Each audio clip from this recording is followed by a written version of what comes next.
there's a moment in the first episode where you guys are meeting and you say the name Joanne and you go, that's an old-fashioned name. And I thought about the idea of like when a name starts to go out of fashion in a weird way. Like my grandparents are Irving and Blanche, and you don't see those names anymore. And I kind of miss. I actually think, not to interrupt, but I actually think you probably do now more than you see like Jason, new Jasons. Yeah. But go ahead.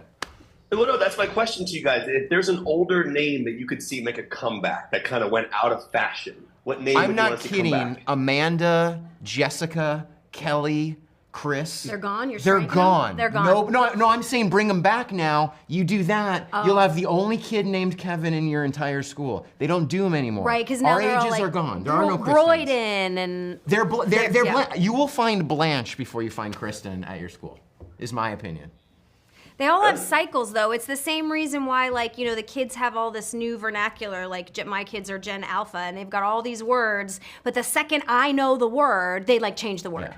Like but those aren't coming back around, you know. Right, like Riz is not coming back around. Yeah, but I'm saying names, we are now, everyone's named after their grandparent. Millie, Grandparents' Mildred. Names are in. Yeah. 80s names are gone. Yeah. Yeah. It's a fascinating thing when a name somehow goes out of fashion. Yeah. It's always found that interesting. You have a great conversation in the film about privacy and the character kind of being like, well, what about giving too much away on the podcast? And you go, well, it helps people. Like you never know if you say certain things, it could help somebody. And for each of you, I just wonder where you see that line in terms of like how much you share about your lives and how much you keep, but also knowing that if you do share certain things, it helps people.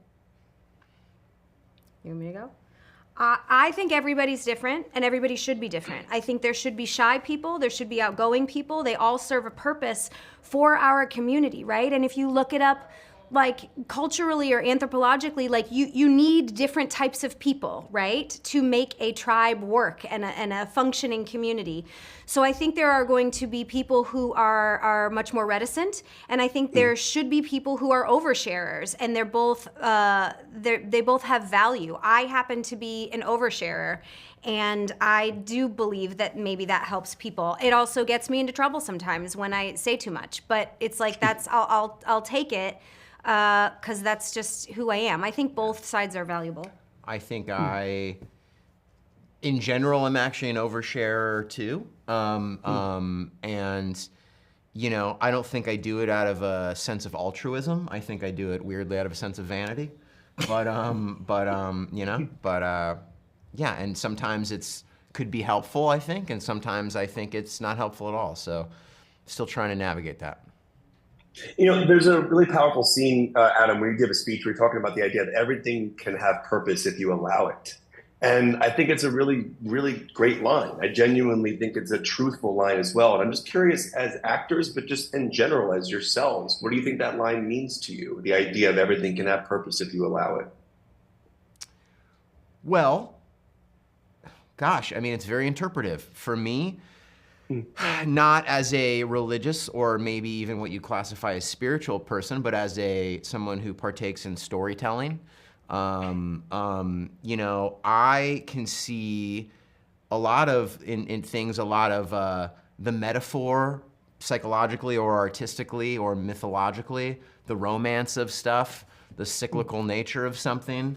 You know, there's a lot of harmony and romance and metaphor and structure you can impose, or at least you can see reflected in the world if you're looking at it through that lens. So, you know, I don't know, maybe that's something.